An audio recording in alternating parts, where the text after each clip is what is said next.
Assalamualaikum warahmatullahi wabarakatuh.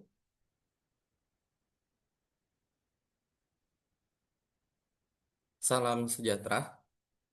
Kita masuk ke sesi selanjutnya, yaitu kalau kemarin, kalau sebelumnya kita membahas tentang uh, keluarga terhadap consumer behavior. Sekarang kita akan membahas tentang social classes and consumer behavior. Oh ya, sebelum itu, welcome back to my channel. Jangan lupa like, comment, and share. Bagus juga kayaknya bikin konten kayak gini ya. Jadi nanti di kelas bisa lebih fokus untuk diskusi. Mungkin tahun depan saya buka uh, perekrutan untuk edit video biar nggak senyap kayak gini ya. Dikasih lagu-lagu, dikasih hal-hal yang mungkin menarik dan sebagainya. It's okay. Kita juga turut berbelasungkawa, turut bersedih hati terhadap bencana yang melanda Sumatera dan beberapa di daerah, terutama banyak di daerah Sumatera Utara dan Aceh ya.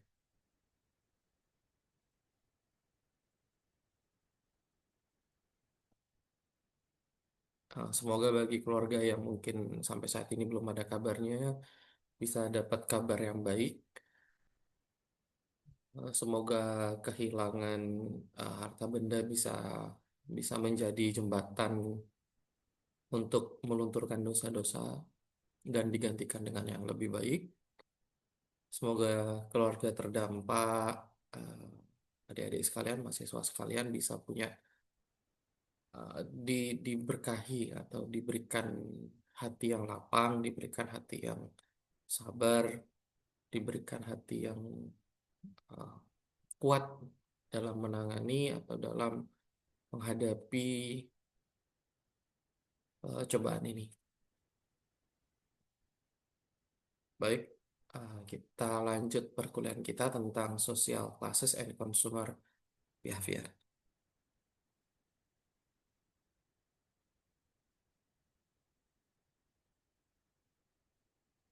Seperti biasa, ini buku yang kita pakai ya. Mungkin uh, saya harus mengucilkan diri dulu. Nah, di sebelah ini ternyata. Nah, di sebelah sebelah ini kalian bisa bisa scan barcode untuk download bukunya. Jadi silakan share barcode dan jangan lupa share untuk masuk ke barcode ini harus pakai Google dari USU. Oke.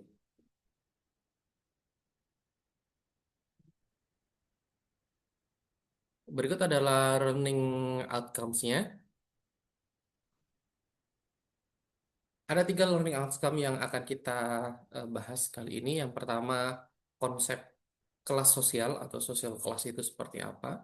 Dan kedua, mengidentifikasi faktor pembentuk kelas sosialnya itu seperti apa. Bagaimana kelas sosial mempengaruhi pola konsumsi dan bagaimana segmentasi pasar berdasarkan kelas sosial dan dalam konteks masyarakat Indonesia.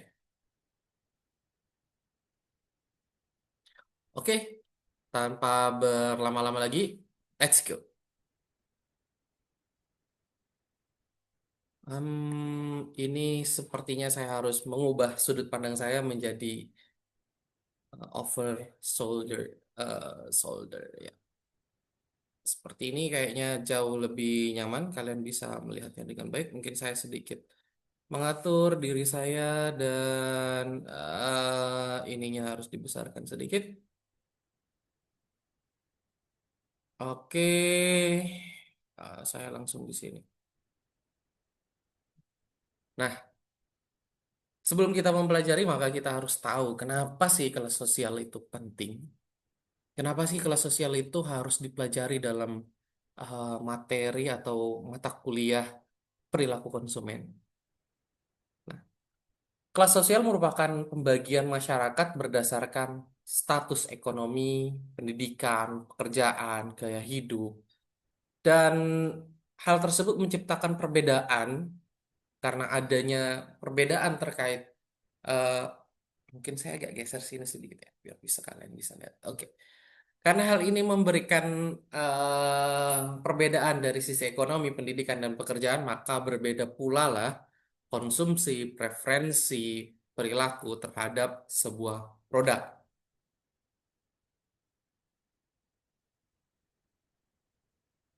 Kelas sosial penting dipelajari karena masyarakat pertama tidak homogen, tidak ada masyarakat yang homogen, terutama di Kota Medan nih, sangat berbeda-beda, ada berbagai macam suku, berbagai macam budaya, berbagai macam umur, dan lain sebagainya. Masyarakat itu tidak homogen dalam perilaku konsumen. Kedua, kelas sosial menentukan akses terhadap sumber daya, terutama dalam hal ini adalah pendapatan. Kelas sosial membentuk nilai, aspirasi, gaya hidup yang menjadi dasar keputusan konsumsi. Dan yang terakhir, pemasar biasanya memanfaatkan perbedaan kelas sosial untuk segmentasi, targeting, sama positioning produknya sendiri. Sehingga kelas sosial itu sangat penting dipelajari dalam, terutama terkait materi kita saat ini, terkait mata kuliah kita saat ini, yaitu eh, perilaku konsumen.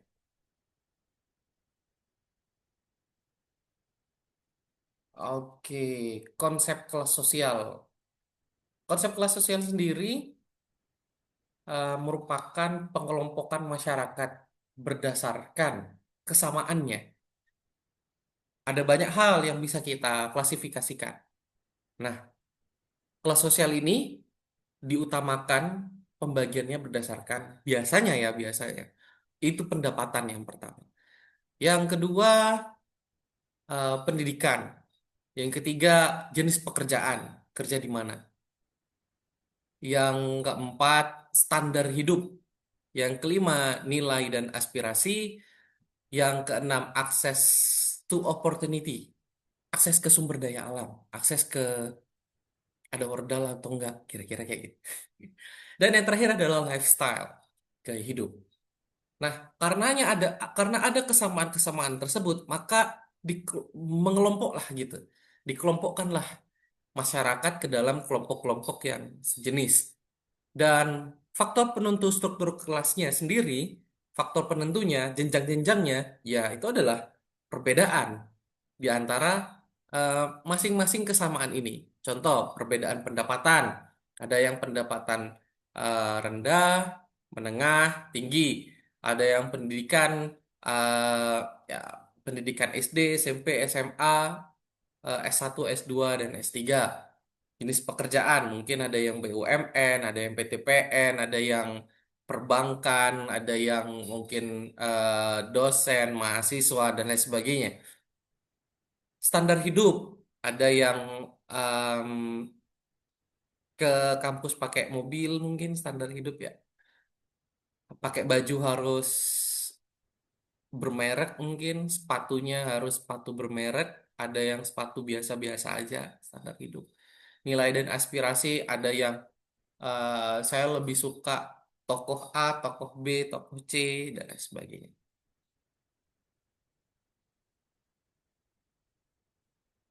Nah, di dalam buku pegangan kita semua, di dalam buku yang menjadi buku wajib pada perkuliahan ini, itu ada struktur eh, skema of social status categories. Ada beberapa skema yang biasa dipakai oleh eh, ilmuwan-ilmuwan dalam menentukan struktur kelas sosial. Karena tabelnya kecil, mungkin saya akan beralih seperti ini. Oke, saya akan bergabung bersama 1, 2, 3, 4, 5, 5 orang yang ada di kanan saya ya. Oke, baik.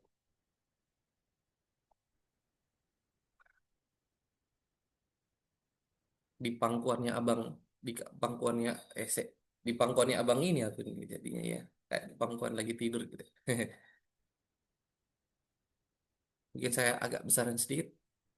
Oke, sip. Nah, kita akan bahas satu-satu. Ada yang membaginya menjadi two class scheme. Yang pertama blue collars worker sama white collars worker. Blue collar workers ini pekerja kasar, pekerja fisik. White collar workers ini pekerja administrasi biasanya, manajemen dan lain sebagainya. Lower upper status atau lower middle status. Ada yang three class scheme, ada yang four class scheme, ada yang five class scheme, six, seven, and nine. Yang biasa kita pakai nanti yang akan kita pakai juga dalam pembahasan pada materi ini, kita pakai yang five class scheme. Lower, lower middle, bukan five class ya. Four class jadinya, four class scheme. Lower, lower middle, upper middle sama uppers. Oke.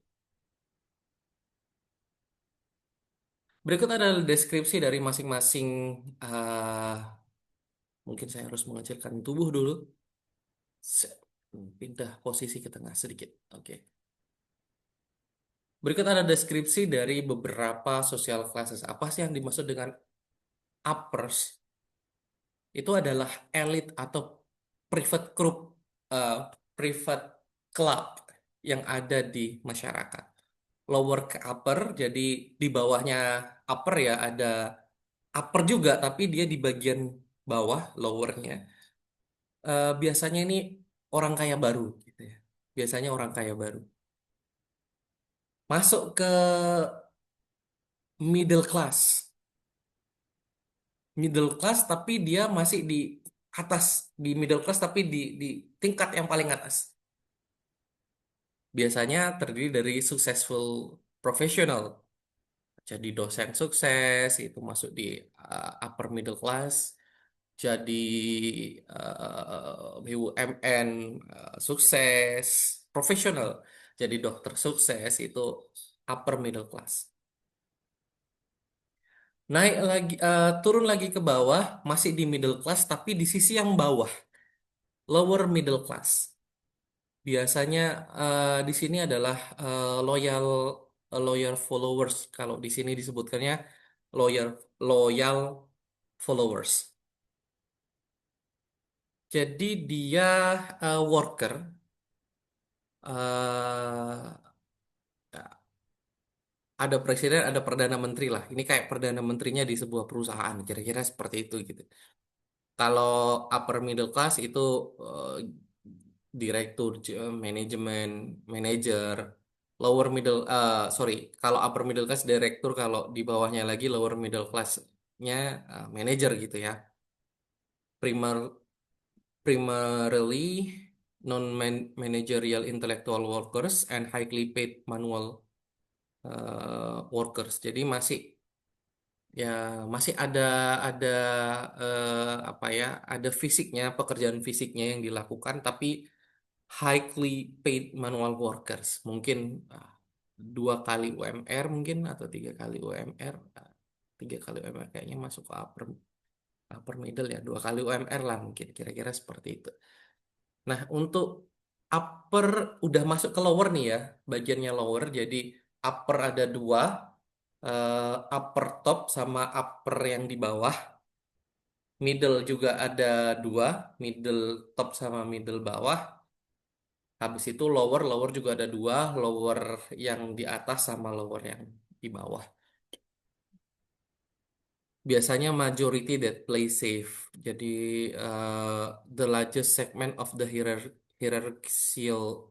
hierarchical scale, mainly physical workers, seek security dan lain sebagainya.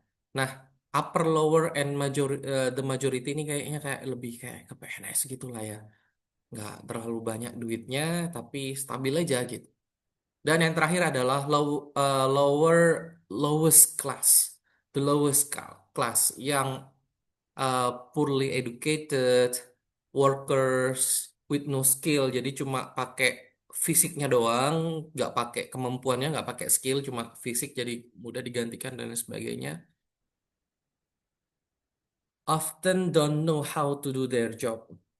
Seringkali nggak tahu cara gimana cara mengerjakan sesuatu gitu ya.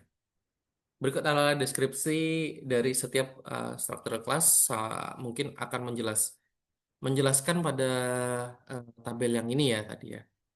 Itu berarti pakai six class ya, pakai yang ini, pakai yang six class. lower lowers, upper lowers, lower middle, upper middles, lower upper, upper uppers. Oke, jadi ada dua lower, dua middles, dan dua lagi uppers.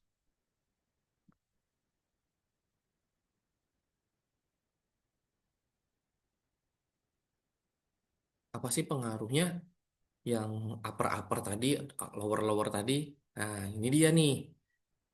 Tentu tentu saja ada pengaruhnya, sangat sangat banyak. Bahkan segmentasi pasar biasanya yang dipatokkan utama ini dulu nih, sosial kelasnya biasanya. Kalau upper class, ya pola konsumsinya itu pengen produk yang premium. Uang bukan masalah, biasanya kayak gitu ya. Upper middle class, produk berkualitas, merek terpercaya. Lihat juga harganya berapa, kira-kira kayak gitu. Middle class, produknya baik, gak harus berkualitas. Ah, bukan, sorry. Berkualitas juga, tapi nggak harus dia brand-brand ternama, brand-brand tertinggi gitu ya. Brand pun juga ada tingkatannya kan, nggak harus brand termahal gitu. Lower middle class biasanya udah masuk ke produk ekonomis, sangat price sensitif. Jadi ada perbedaan harga sedikit aja udah pindah brand. Working class atau lower class, dua lower class yang di bawah, biasanya lebih kepada kebutuhan pokok. Jadi fokusnya bukan lagi kualitas, tapi lebih kepada daya guna, bisa dipakai. Kalau makan, ya harus sampai kenyang gitu. Tapi nggak peduli makan apa gitu ya, nggak peduli enak atau tidak. Yang penting oke bisa dimakan, gas aja. Kira-kira seperti itu. Nah, dengan adanya pola konsumsi yang berubah, udah otomatis pasti produk-produk agribisnis yang akan kita pasarkan, yang akan kita berikan, yang akan kita berikan sosialisasi itu juga memiliki struktur bahasa, struktur aura lah ya, aura farmingnya berbeda gitu. Ini adalah beberapa contoh jenis produk. Kalau upper class biasanya lebih prestisius, prestisius ya, karena dia menampilkan kelasnya tidak hanya sebagai barang yang dipakai, tapi juga barang yang menampilkan kelasnya gitu. Kalau lower class biasanya produk dasar, murah, hemat. Di sini porsi kecil ya tulisannya karena hemat, tapi kalau ada harga murah, kuantitas banyak, hantam aja gitu. Meskipun ya mungkin micinnya satu satu ton di situ ya. Tapi yang penting enak, bisa masuk gitu ya. Kuantitasnya oke, hajar. Ya, kira-kira seperti itu. Untuk merek atau brand preference, kalau upper biasanya itu lebih loyal pada brand premium. Jadi uh, ya dari segi harga udah oke, dari segi kualitas sudah oke, dan biasanya eye-catching. Dan mereka biasanya lebih loyal kepada brand-brand tersebut. Kalau middle mencari value for money. Jadi ya kalau harganya segini beli brand yang ini kayak gini. Kalau harganya segini beli brand yang ini yang gini ya. Timbang menimbang. Ya apa namanya itu ya. Kau mendang mending. Nah, kalau yang ini yang mending yang ini, kalau yang ini yang mending yang seperti ini. Nah, kira-kira seperti itu. Benar-benar mencari eh, value for money gitu. Dan yang paling bawah ya tidak terlalu peduli dengan brand, dan juga karena tidak terlalu peduli dengan brand maka tidak loyal. Media dan informasi, kalau upper itu biasanya memperoleh informasi dari media digital, komunitas profesional, ya mungkin komunitas golfnya dan lain sebagainya gitu ya. Kalau lower mengikuti rekomendasi keluarga dan lingkungan dekat, biasanya lebih lebih bisa berdiskusi dengan keluarga. Untuk motivasi konsumsi, kalau upper, ya seperti yang saya jelaskan, karena ada sisi prestisnya, maka motivasi konsumsinya itu udah pasti ada status, kualitas, dan kesehatan. Yang paling dipikirkan gitu ya. Dan untuk lower, yang paling dipikirkan adalah harga dan utilitas dasar.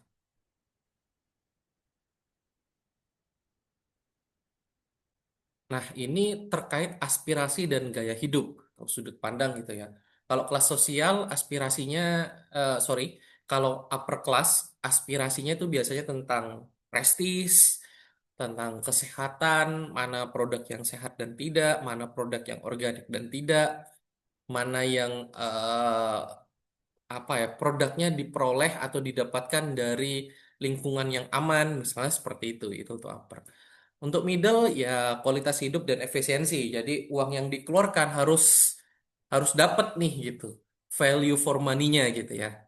Bahasanya bahasa kalau beli beli produk elektronik itu value for money gitu. Gak terlalu mahal tapi fungsinya dapat gitu. Fungsi yang kita inginkan dapat gitu. Ada yang harganya lebih mahal, tapi karena memang brandnya gitu ya. Tapi spesifikasinya sama dengan mungkin barang yang harganya di bawah, spesifikasinya sama gitu. Ya, mending kita belinya yang harganya yang di bawah gitu. Nggak terlalu peduli atau nggak terlalu melihat brand atau prestisnya, tapi lebih melihat value for money-nya. Kalau untuk lower class ya lebih kepada mana yang murah dan yang mana yang bisa dipakai. Dan sangat tergantung dengan keamanan ekonomi dan harga.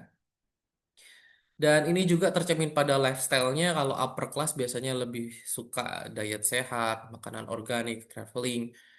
Dan untuk lower class biasanya lebih suka pada konsumsi dasar, fokus utility, dan lain sebagainya.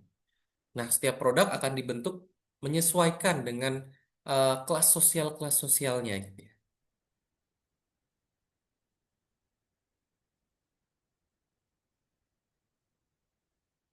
Ini adalah contohnya. Hmm, Kayaknya saya akan kembali ya, seperti ini. Nah, contoh konkretnya yang pertama adalah di sayuran.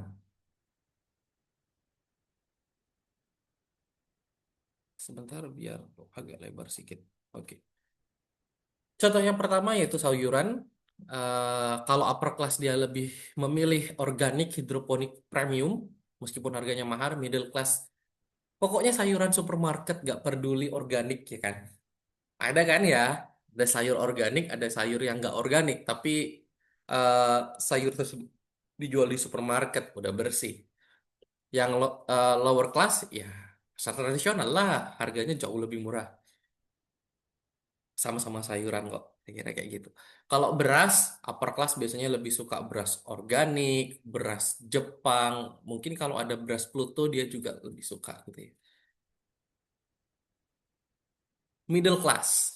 Middle class dia pengen beras premium dalam kemasan. Beras yang ya harganya nggak semahal beras Jepang, nggak semahal beras organik, tapi masuk ke dalam golongan beras premium. Kalau lower class, ya, mana harga yang murah, kuantitasnya yang diperoleh sesuai, maka itulah yang diambil. Yang penting ada standar, bisalah ini dimakan, amanlah ini dimakan, enak kok ini dimakan, maka dibeli.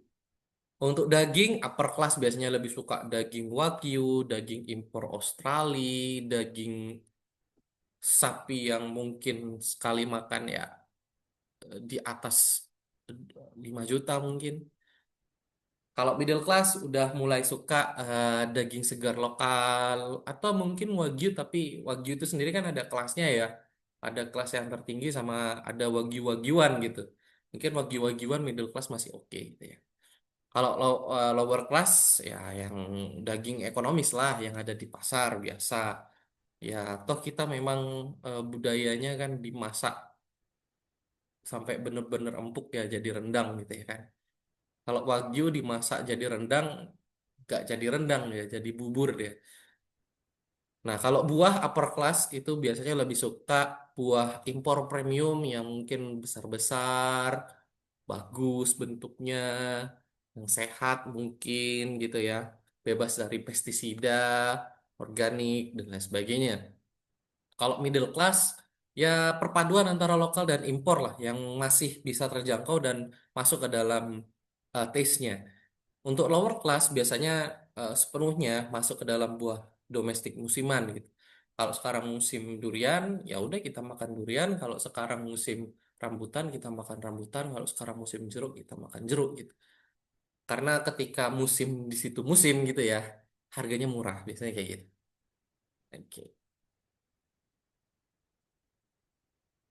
Aplikasi bagi pemasar agribisnis, maka kita perlu segmentasi berdasarkan struktur sosialnya, mengikuti kelompok sasaran pasar. Contoh, kalau upper lebih mementingkan kualitas, kesehatan, kalau middle harga wajar, ada mutunya juga, lower harga murah dan hemat. Kalau varian produknya itu uh, kita perlu, kalau memang tujuan utamanya itu adalah upper class, maka kita buat varian yang premium. Tapi kalau kita tujuannya adalah lower class, semakin ke bawah ya, maka kita buat varian yang ekonomis. Baik itu menggunakan kemasan kecil ataupun kemasan yang menarik untuk masing-masing segmentasi pasar itu sendiri. Atau bahkan kalian ingin menerapkan ke semua segmentasi pasar, maka perlu adanya beberapa macam produk gitu. Sama kayak kalau misalnya kita beli, ya kalau kalian mencoba mencari informasi tentang mobil gitu ya, Toyota, Yamaha, Honda, dan lain sebagainya, mereka itu ada tuh dari kelas premium sampai ke varian yang paling ekonomis. Channelnya atau saluran distribusinya juga harus dipilih di tempat atau di orang-orang yang dapat mengakses dan mau mengakses. Jadi ada dua ya, dapat diakses dan mau mengakses. Kadang yang di lower class untuk makan makanan yang ada di cafe itu agak ragu gitu. Bahkan kadang yang di upper class mau makan makanan di warteg itu agak ragu gitu. Tapi nggak semua seperti itu ya, nggak semua seperti itu. Kalau upper class biasanya lebih suka marketplace premium.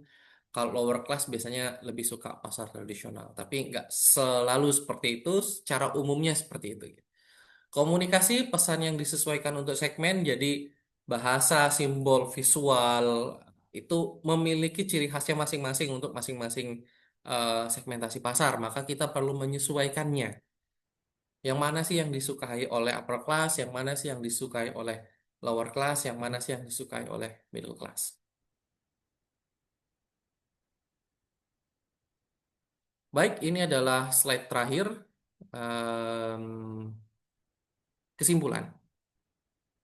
Kelas sosial memiliki pengaruh yang sangat signifikan terhadap perilaku konsumsi masyarakat.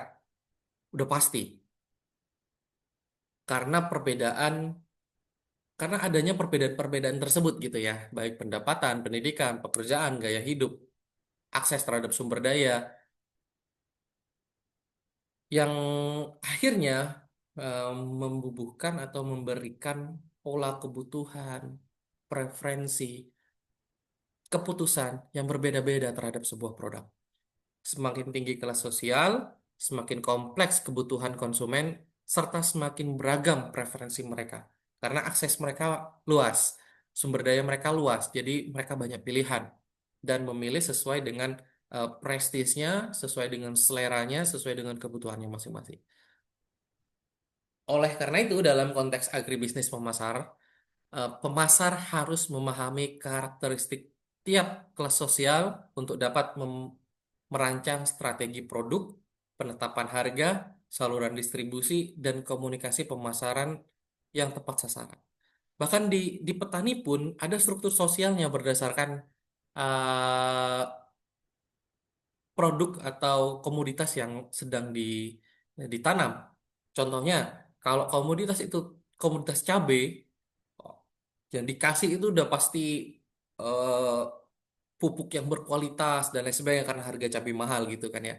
Tapi kalau mungkin petaninya itu adalah petani jagung, pupuk ini aja cukup apa pupuk subsidi cukup gitu, nggak perlu harus pupuk yang pupuk yang mahal. Ya, bahkan itu yang terjadi di lapang yang saya temukan ya, tapi bisa jadi juga salah.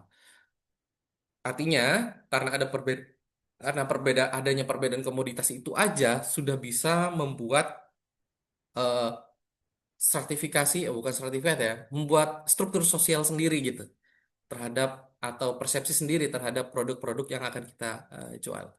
Baik, sekian dari saya.